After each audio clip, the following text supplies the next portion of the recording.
Hey guys, welcome to Thrive Bites Podcast. I'm your host, Dr. Colin Zhu, and thank you so much for listening on. You could have been anywhere in the world and you decided to spend just a few moments of your precious time, and we greatly appreciate it. Here on the podcast, we talk about three things: living a plant-powered lifestyle, enhancing emotional resilience, and creating a thriving mindset. And I interview a range of passionate guests such as physicians, dietitians, coaches, entrepreneurs, and many more. And please join me as I deliver these engaging, informative, and high-valued conversations for you. So what are you waiting for? Come on inside. Hey guys, what's going on? This is Dr. Colin Zhu, and we have another great episode for you today. I'm going to be joined by Chef Nekia Hattley. She is the founder of My Daddy's Recipes. We're going to be talking all things from her personal healing transformation to how she has been able to curate My Daddy's Recipes, and what are the reasons for her to go plant-based? How is she using that as a medium to help heal underserved communities? You don't want to miss this, and I'll see you guys inside. Okay, guys. Well, welcome to another episode of Thrive Bites Podcast. I'm your host, Dr. Colin Zhu, and thank you so much for being here with us. You could have been anywhere in the world, and you decided to be here with us, and we greatly appreciate it. Today, I have a wonderful, wonderful, wonderful guest. Her name is Chef Nekia Hattley, or you may know her as Vegan Chef Nekia, and she is the founder of My Daddy's Recipes. And she is on a mission to heal and uplift communities through plant-based foods. And it is a very, very poignant story that we're going to dive deeper into, from her personal transformation to her family member, a loss of a family member. So we're going to talk all about that. And she's all about feeling and using the medium of food to bring generational health to communities where wellness often seems inaccessible. We're going to talk about all kinds of things, that from how she originates her recipes to how she evolves. And she has been featured in Good Day LA, Cacao, and Food and Wine. And she has taken her food from local stores to prestigious venues like the National History Museum. And we are very, very excited to have her here today. Please welcome Chef Nekia. Hello. Hi, everyone. It's so good to have you. Good morning. Good morning. It's good to be here. It's good to be here. So I'm so excited. Thank you so much for taking the time out. How we know each other is we actually met each other in person well before the time of recording. And we know each other through your sister, who is a lovely, lovely soul. And I was telling Chef Nekia that it's kind of weird because they actually have the same voice. So when I'm on the phone, I'm like, wait a second, which sister am I talking to today? And I've had the great pleasure of visiting you at, you go to many farmers markets, but I had the great pleasure of trying out and meeting you again in the Hollywood Farmers Market and trying out your food. And it's so good. So good. So Thank you very much. It was good to see you at the market. Yes. So very excited about today. We're going to dive deep into your personal story, as well as you're going to do a food demonstration. For those of us that don't know who you are, let's take it back. Let's take a DeLorean. Let's take it back, right? And talk about the superheroine story, origin story, on how did this all manifest? Okay. Just a greedy little kid. Like, I love food. I am a foodie. I am a high-ranking member of the foodie club, something like the president, CEO. Like, I like food. I'll get on a plane to go get some food and come back home and eat it. Like, I really enjoy food. And so never thought I would be vegan. Never thought that I enjoy food too much. There's no way. I never even thought about it. But how it started was my dad had diabetes. And during his sickness, I started just doing more research into our family tree, into what ran in our family, diabetes, high blood pressure, all of these things. And as I did more research, I was finding out that it's not necessarily hereditary. The disease is not hereditary, but our eating habits are. And so as I started doing more research, I just started wanting to eat better. Still not be vegan, but eat better. And then I had endometriosis. I've always had a painful cycle. My older sister had one as well. And so I have been on actually birth control for almost all of my cycle, because my mom found out that that'll help regulate it and it not be so harsh, because I was like, ew, I couldn't do anything for the first 2 days. And so as time went on, I went to the doctor. They said, you have endometriosis. Well, we think you have endometriosis. We can't really tell without doing a surgery to look and see if you have endometriosis. And I'm like, I don't even take medicine. So I'm really not going to let anybody cut on me. So I was like, you know what? Let me stop eating meat and dairy for a minute and see what happens. And I did. And my cycle changed almost immediately. Like, it went from, I had a pre-cycle, a cycle, and an after cycle. I was on more than I was off. And then after I stopped eating meat and dairy, it went from 2 to 3 days, no pain whatsoever. And I was like, whoa, this is really medicine. I was like, wow. I mean, I had heard it. I kind of knew it a little bit, but I didn't know for myself. And there's nothing like healing yourself of some things people and doctors say that you can't heal yourself from. And it was so empowering. And I wanted my community to feel that empowerment, because it seeped into other aspects of my life. It makes me feel like there's nothing I can't do. So it's a holistic thing. Like, when you realize how amazing God made our bodies, you have a different reverence for it. So, and that kind of started the journey. I went back. I tried to go back to eating cheese, because me and cheese, we had a very passionate love affair, and I didn't think nothing was wrong with it. And I was like, I'm good. I can eat a little cheese here and there. And I tried to go back, and my body did not want it anymore. I was like, we are not lactose intolerant. What's going on? It was like, look, we don't want this anymore. So I was like, just started listening to my body, and that's been my journey. Yeah. Yeah. So there's something that we've been saying recently, and I don't know where it originates, but I tell my patients and clients that, whatever you put into your system, how you move, how well you manage stress, the different connections you have with different people, they all make up pillars of health. And I tell people that food either does one of two things. It either enhances your health or it feeds disease. And so it's definitely quite poignant when you're able to go through your own personal and healing transformation, because there's no substitute. You could read about it, you can watch a documentary, you could even, listen to another coworker or family member go through their own. But until you actually, walk the steps yourself, it is not as, like you said, uplifting. Right. And I'm so glad that you were able to take that transformation, learn the lessons, and say to yourself, you know what, I'm going to write a different pathway for myself.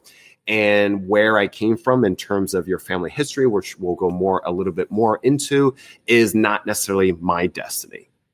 Yeah, absolutely. I say that we're always eating. We're always eating. We're always consuming.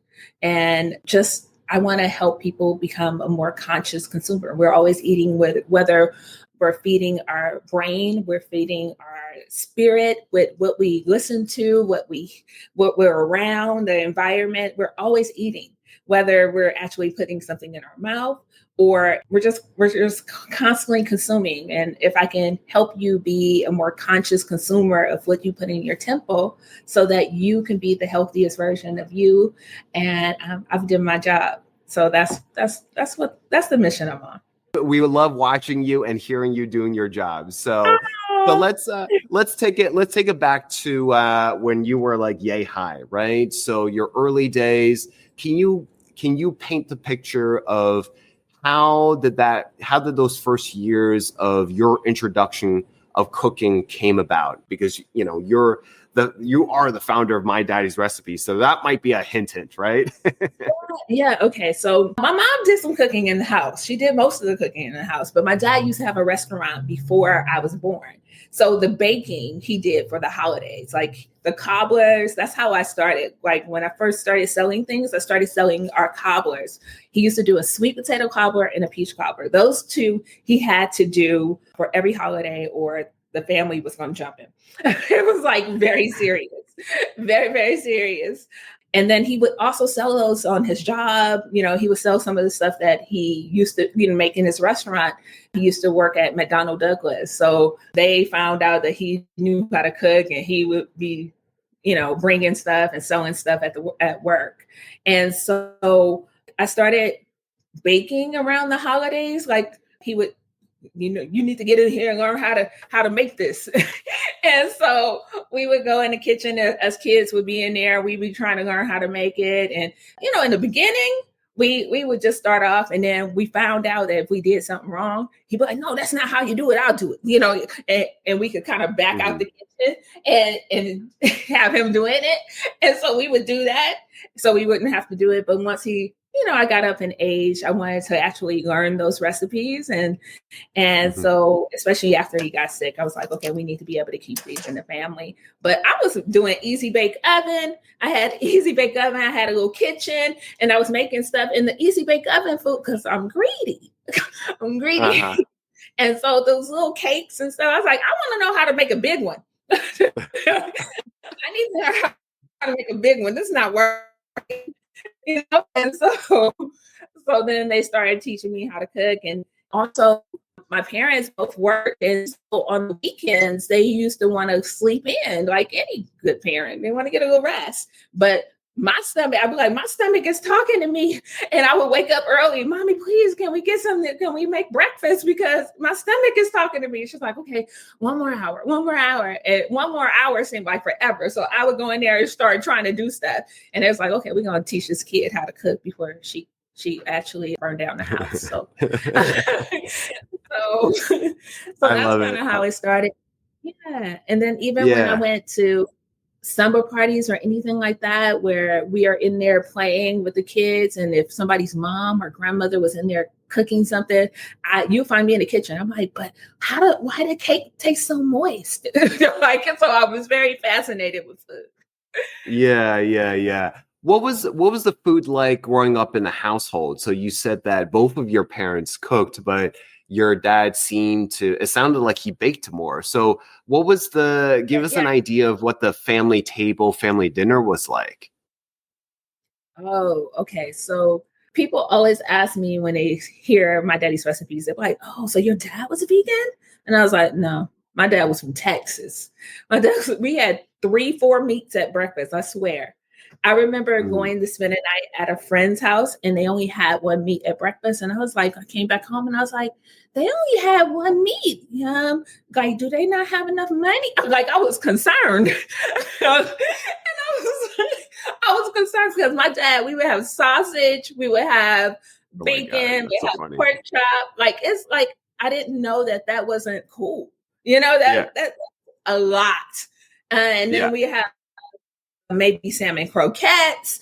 It was crazy. Like we had big meals, and then we had our Sunday meals, and everybody in the family would come over for the Sunday meals. So food was like where everybody got together and gathered, and we laughed and we learned about each other's lives, what was going on. So food was just like a very bonding experience. So I've always enjoyed it, and I've always enjoyed how food makes people feel and laugh, and if somebody didn't feel like, if I didn't feel good, my grandmother, she would go make me, we call it the ugly cake.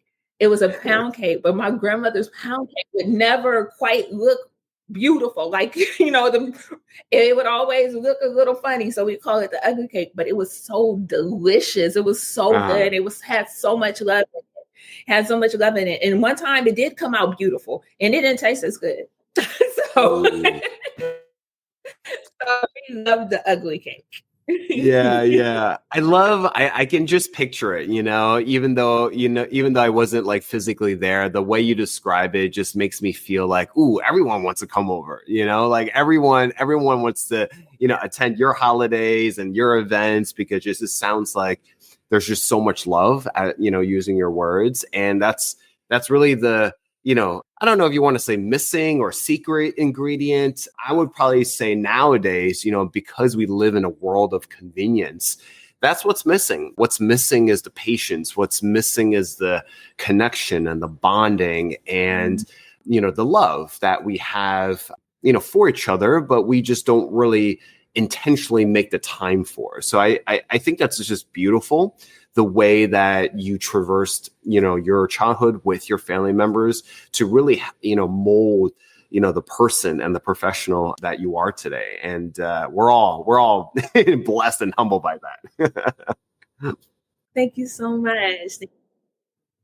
Yeah, you're welcome. Tell me a little bit more in terms of the endometriosis. And you had mentioned that, you went through your different symptoms, and then you said that you decided to cut out, I believe you said meat and dairy, right? How did you know to cut those out?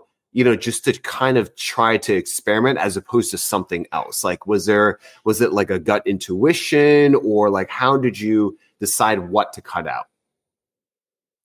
Well, my older sister has been vegetarian for a while, and she has scleroderma. And I was already cooking a lot of stuff with vegetarian because for the holidays, like I said, my older sister has been vegetarian for many years. Like when it was tasting like cardboard, it was like not good. And so she's been on that journey for a long time. So I always was making food, and I was tasting it, and I was enjoying what I was eating. I didn't want to just eat that. I wanted to eat other stuff as well. So they just kind of happened that way. And then the more you feed your body good stuff, guess what it starts doing? Craving it. It starts craving things. And then I've noticed also the better I eat, even with me being vegan, when I'm more raw, like I am right now, I'm more raw right now because I'm doing a lot of traveling this year. So I'm trying to make home as clean as possible, because I know I'm not going to be as clean as I'm traveling, so I'm trying to do more raw right now. And so I noticed that even with that, when I give my body more, it stops wanting the junky vegan stuff. It's like, I don't want that. I just want some fruit and vegetables. That's all I want. The more the more it craves those nutrients, and I don't have to eat as much. Like I used to eat a lot. I used to be like 90 pounds. One of my ex said he would rather take me shopping than to take me out to eat, because I was nice about the food.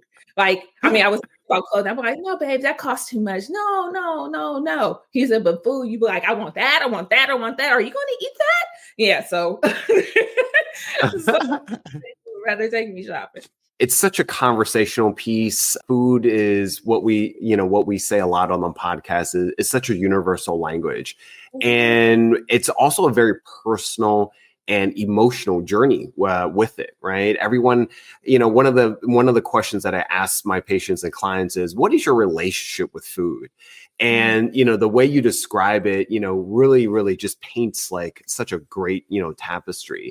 Hey guys, what's going on? This is Dr. Colin Zhu, and we are very, very excited to officially announce that we are starting a cookbook. This has been a long time coming, and this is the pre-order campaign, and we are so excited for this project. So guys, as a reminder, we live in a world where 72% of us are overweight, about 40% are obese here in America.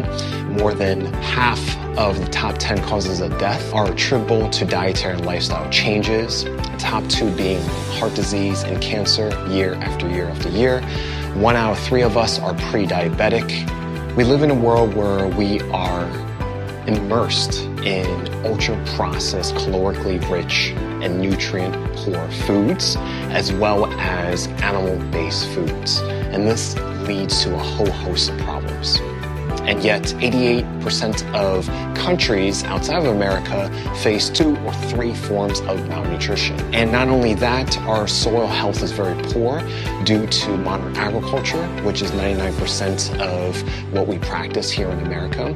And that leads to a lot of issues in terms of biodiversity loss, in terms of soil degradation, a lot of resources being used because of animal agriculture. And that has a huge environmental impact and also an impact to our individual health.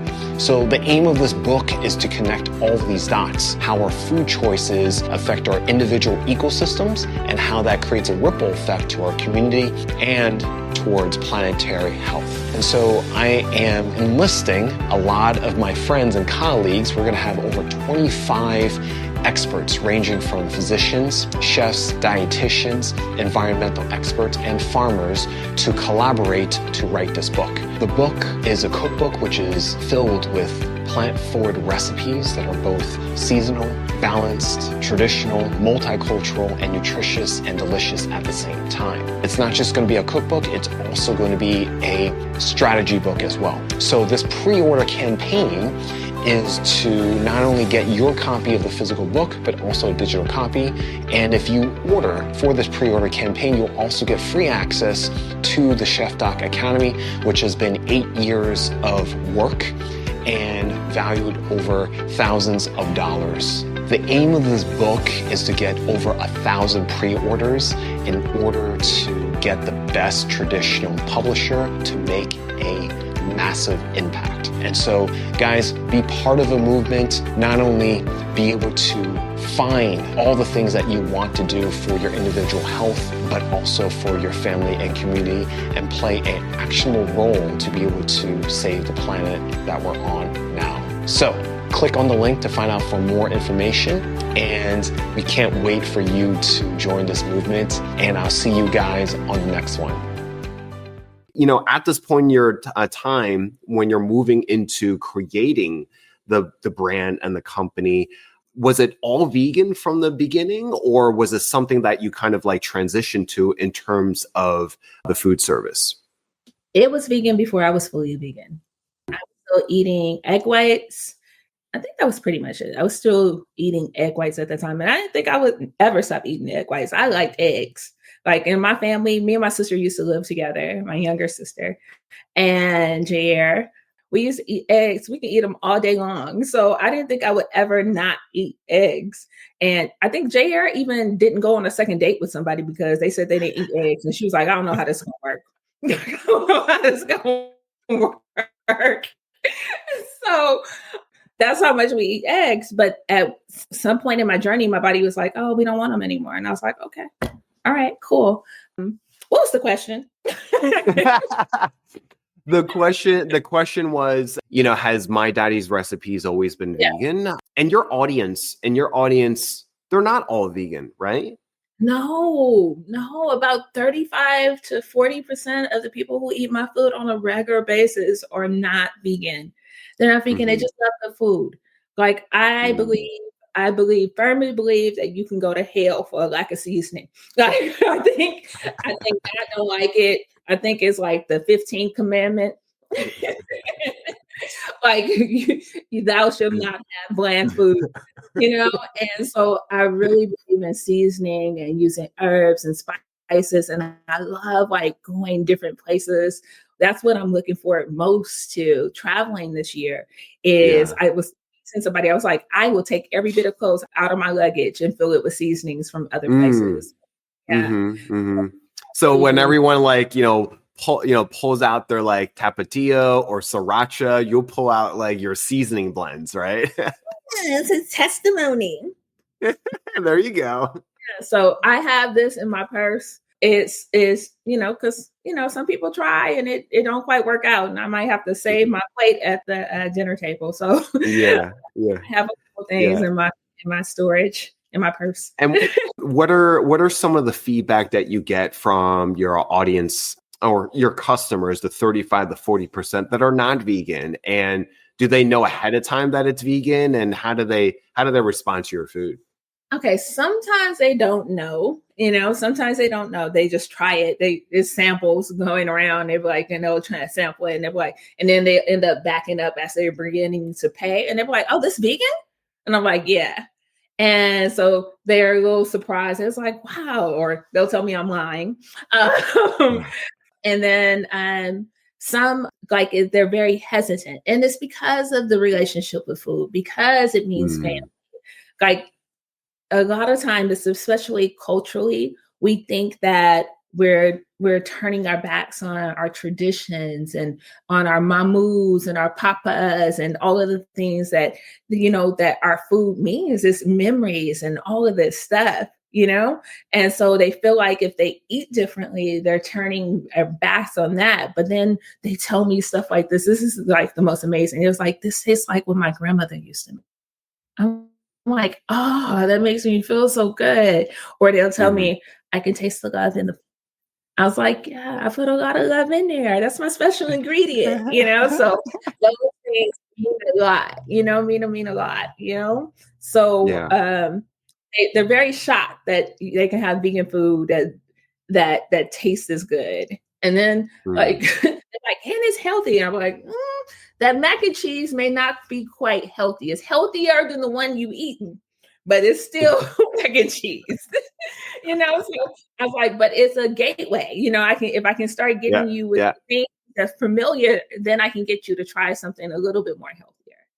So wherever you are on your spectrum of becoming the healthiest version of you, I can meet you there. Whether you're all we're juicing over here, or we're just a little bit curious, or if we're veganish, I got you. I love that. I love that. Because as for me as a general practitioner, I have to cater to everyone and meet people where they're at. So I'm just like you. I got to meet them, somewhere on the spectrum, just to kind of nudge them, towards a North Star. And so I love that. So let's move to the food demo and tell us what you're going to be making today. Okay. Because I'm a little bit more raw at home right now, we're going to do something that's raw-ish. It won't be completely raw, because instead of reusing raw sesame seeds, we're going to use roasted. So it's not 100% raw, but almost. So we're going to do a pasta dish. We're going to do a sesame ginger noodle. And that's what we're going to do. So what we're going to do, we're going to start off with, we're going to make some noodles. So the noodles, what we're going to use, I like using a couple of different textures. So we're going to use some, where's my noodles? Oh, here they are. Okay. All right. So these right here, I've already soaked them. These are some, not rice noodles, kelp noodles. These are kelp noodles. So they're completely raw. And we soak them in some lime and a little baking soda because it makes them softer. So we're going to go ahead and we're just going to rinse these off real quick. And then we're going to make us some zucchini noodles and we're going to mix them together so we get a little bit more texture, So give me a moment. Love it. Yeah, so Love that's we're going to rinse that off real quick.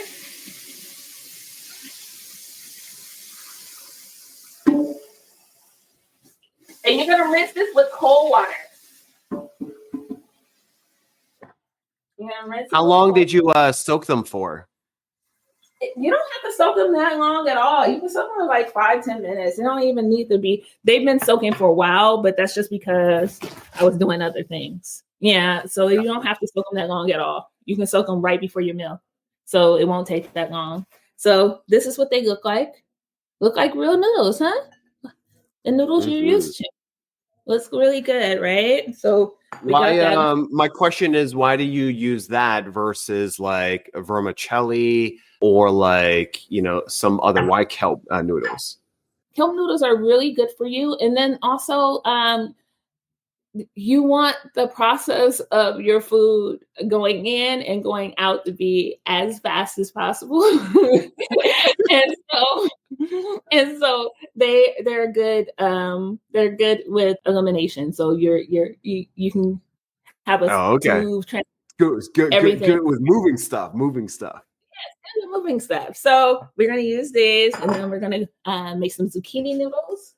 So we're going to get this here. Let's see. Can you see that? Yep. Okay. So I'm just going to use the same. Well, let me move this over a little bit. And move this back a little. Okay. All right. So then what you're going to do is simply, there we go. That's great. And we're going to go ahead and we're going to cut the end off of both ends of your, I could have left the bottom end on of your zucchini. And then you just pick which your noodle maker here.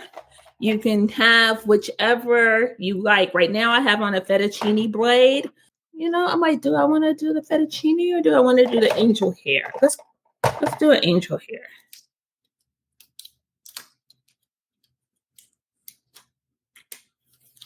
Okay, so we're going to do angel hair. Pull this one out really easy. I'm going to put this one in. And then we're going to move this out the way. I'm going to put this on here. Put this on, and you're going to hold that. And then you're just going to turn. And you see the little noodles coming out? And it's usually one zucchini per serving. So if you're wondering if you're making it for your family, it's like one zucchini per serving. So for those that are not seeing and listening via the audio podcast, what she's doing is kind of like, it's almost like a spiralizer, like a very fancy spiralizer. It is. It's really easy. Okay, and they are done. That's done. So one serving will be enough for us here.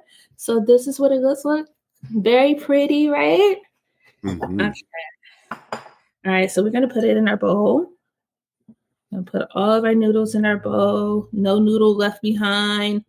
No noodle left behind. As an Asian, very, very important. Right. Yes. No noodle left behind. So we got our noodles in there. And so one of my key things that I do is I always, even before I turn vegan, we season our noodles. We always season our noodles before we do anything.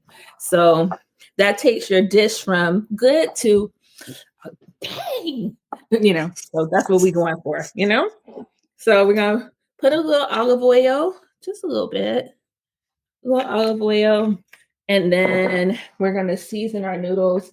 I love some granulated garlic, and I think you can never have enough.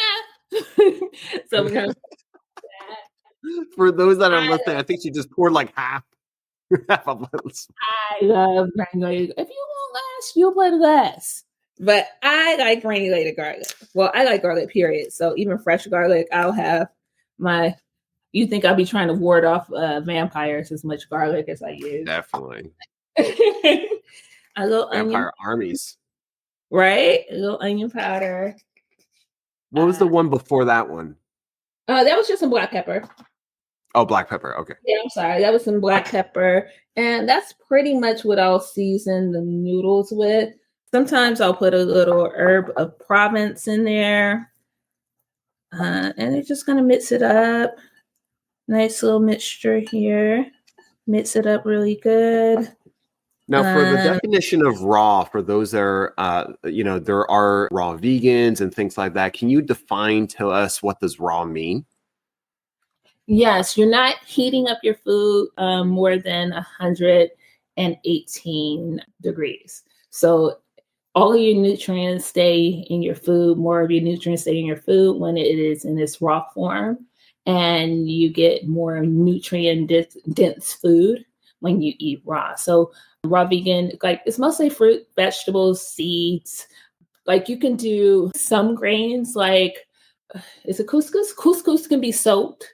So you could soak things. You can put things in the dehydrator. Like I'm going to add mushrooms on the top of this. I'm dehydrated, but in there, and I just put it on there overnight. But just about 4 hours, or if you want them more like jerky, you would let them stay in there longer, you know? And one thing about raw food that I love, it teaches me that I am worth the nutrients because it takes a little bit more time, a little bit more love. And it's kind of like a nice demonstration of self-love. So because we're always rushing, especially me and being a business owner, always rush, eating on the go. I remember doing I went to go get a colonic done, and the lady told me, she said, honey, you do not chew your food. I see everything you just ate. She said, I see all kind of salad leaves, and she told me exactly what I ate. And she said, honey, you gotta sit down and eat. You have to sit down and eat your food. You eat on the go. She told me exactly what I did. You know, taking the time. Raw food will make you take a little bit more time with yourself. So, and that's a lot of work, a lot of jaw action. Yeah, I was like, y'all want me to chew my food how many times? I'm like, how does it stay in there that long? So just being conscious, trying to. All right, so we got this going. We got that going. Our noodles are nice and seasoned. Because this is for me, I'm going to taste them because I am a tasting chef. Yeah, that's good. Okay. If I wasn't using the sesame, because sesame has some salt in there, if I wasn't using that, I would add a little salt. But because I'm in the sauce, I'm going to have salt in the sauce. I'm not going to over salt it. Okay? All right. So what we're going to do is with our handy dandy NutriBullet, we're going to go ahead. I'm using these because I've already pre-measured them. And it's just, this is such an easy recipe, you guys, for the sauce. Okay? Remember 3, then you got it made. These are 3/4 cups. So we're going to do 3/4 cup of rice vinegar. We're going to do 3 cups of coconut amino. 3/4 cups of toasted sesame seeds. Gonna put that in there. We're going to do 3 tablespoons of coconut sugar. Okay. We're also going to do the maple syrup. We're just going to use 2. You can use, but 2 is suffice. 1 and 2. And then we're going to put a lime in here. We're going to put a lime. Was that 2 tablespoons of maple syrup? Tablespoons. So sorry. That was 2 tablespoons. And then we're going to do a whole lime because limes can be stingy. They can be stingy with their juice. So we're going to use a whole lime. Just going to squeeze that in there. Okay. All right. Okay. All right. Okay. All right, cool beans. Okay, and then here we go. And then we're going to use some toasted sesame oil. We're going to do 3 tablespoons of the toasted sesame oil as well. Organic sesame oil. That smells so good. Sesame oil is so good. Yes. Okay, so there we go. And now we're going to put on our top. All right. And I'm going to do this over here so it's not so loud in your ear. Oh, guys, if you don't plug it up, it's not going to work. That is the tip of the day.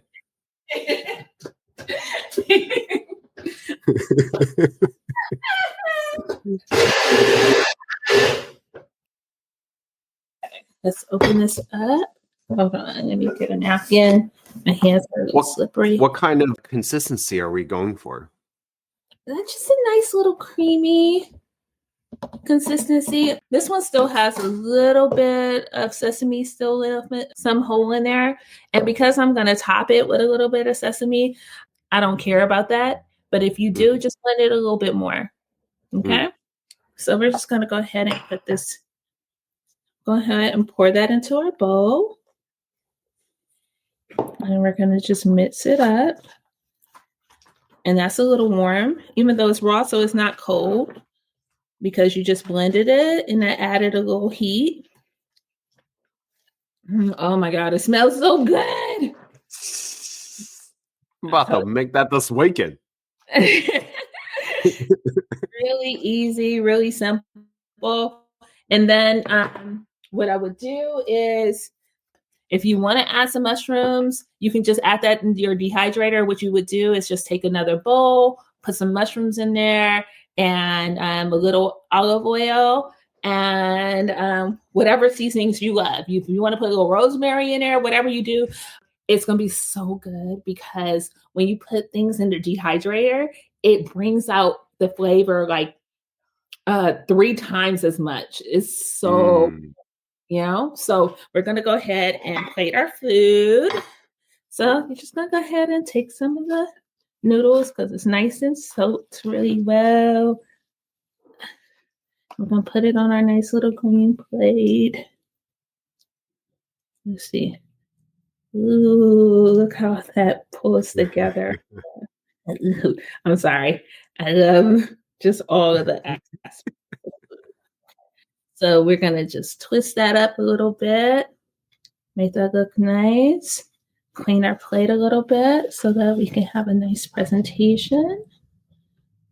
And then just kind of twirl it a little bit so that looks nice like that.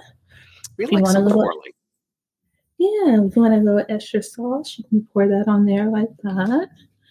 Let's clean up our little area here. Okay, and then, because I already did the mushrooms. Oh my God, it's almost like you've done this before. Little bit. So we already did the mushrooms.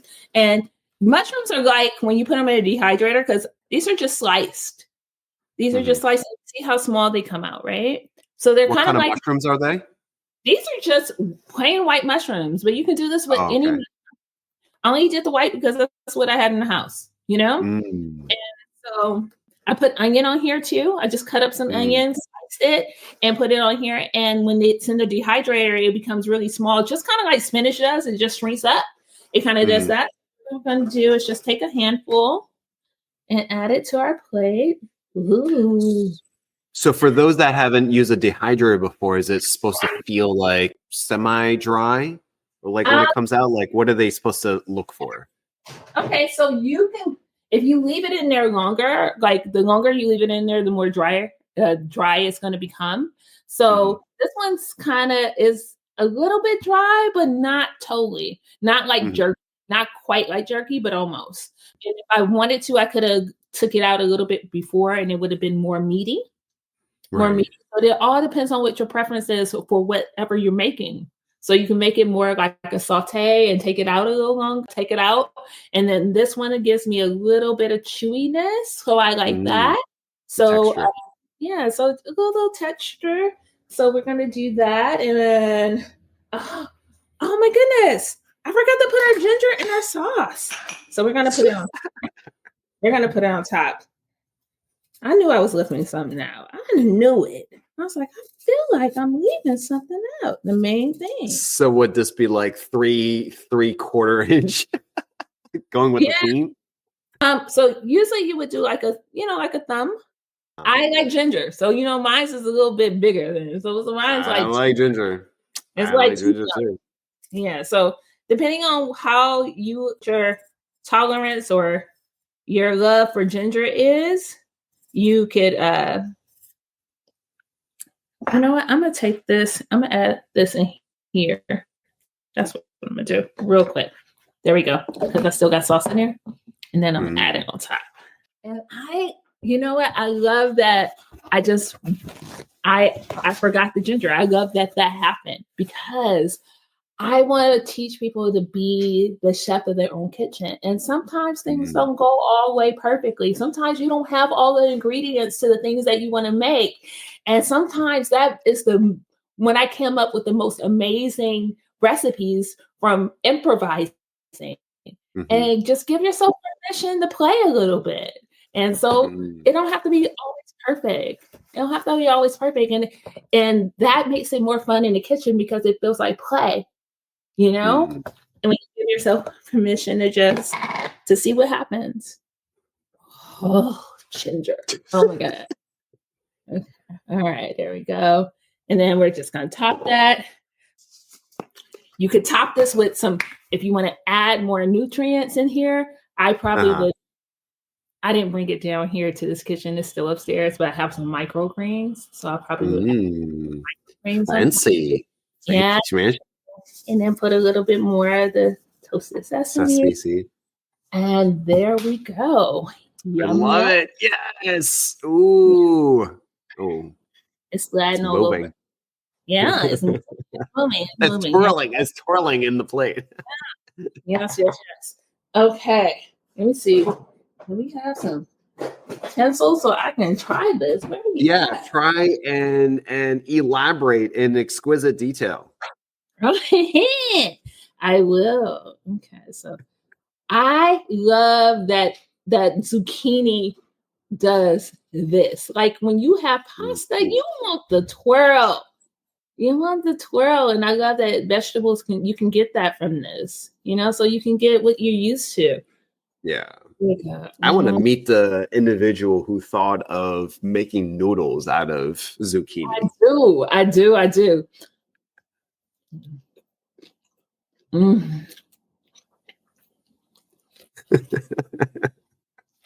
Okay. Enlighten us.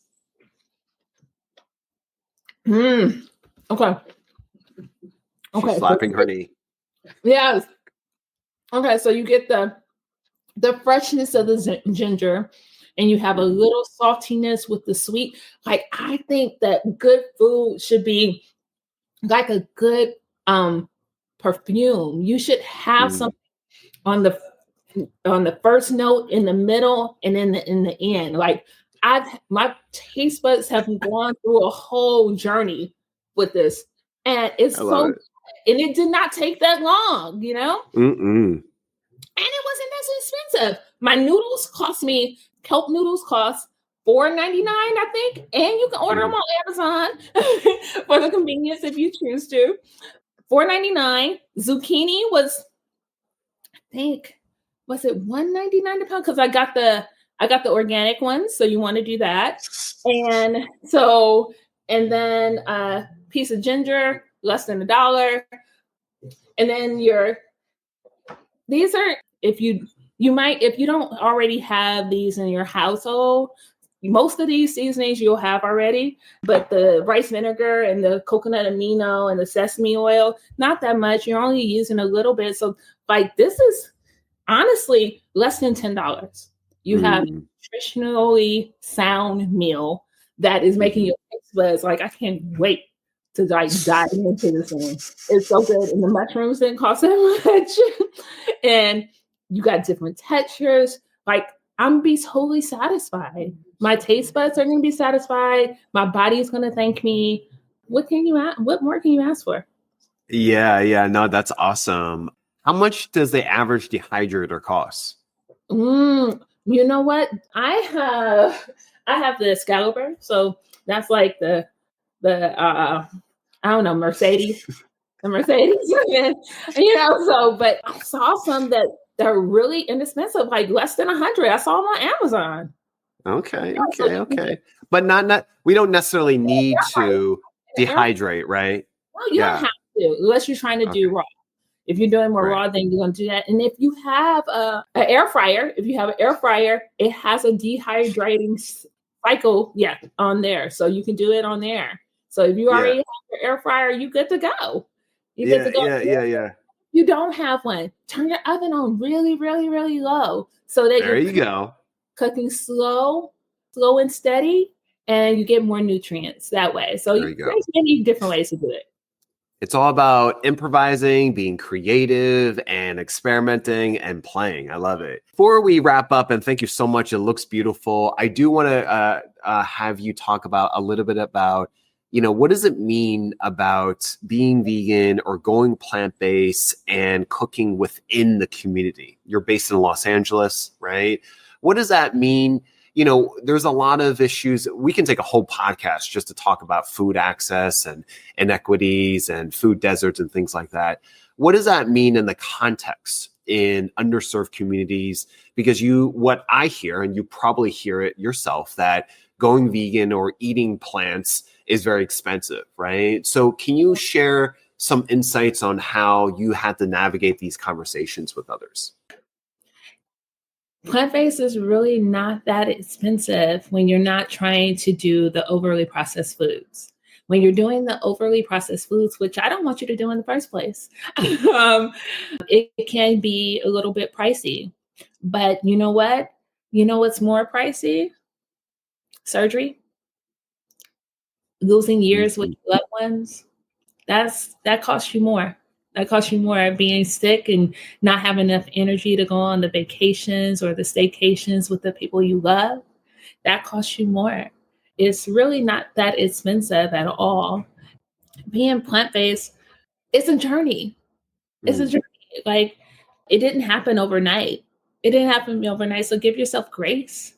Just start adding a little bit more fruits and vegetables on your plate. Like I said, the more you feed your body good stuff, it'll start to crave it, and it won't want the stuff that's bad for you.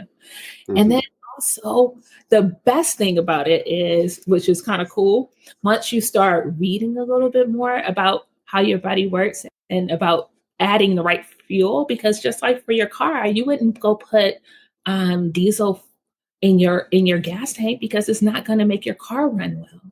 And if you start doing more research and about what you're putting in your body and what makes it excel and what makes it work better, what makes you full of energy, you can't unlearn that thing, because so it'll always be at the back of your head, like, I don't need that, because you start respecting your body as a temple, and you want your temple to be flourishing, and you want your body, because God make your body like to all these amazing things. All your cells in your body are constantly working to make sure that you're happy and to make sure you're good.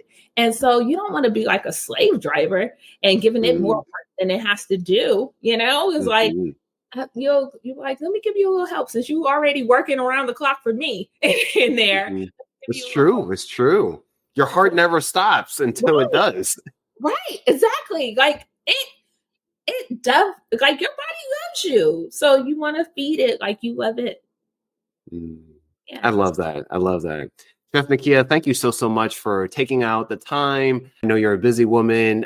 You run around all over Los Angeles helping those in need and really showcasing what does it mean to just elevate plant-based cooking. And like you said, 35-40% of your customers are not even vegan, and they're just like, whoa, what is this?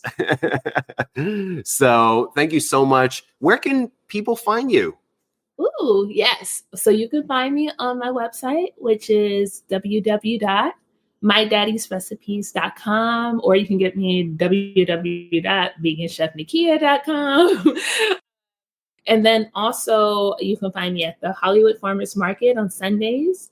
On Wednesdays, you can find me over at City Hall Farmers Market in Los Angeles. And you can find me at Vegan Chef Nekia on Instagram. I am Veganize It on YouTube.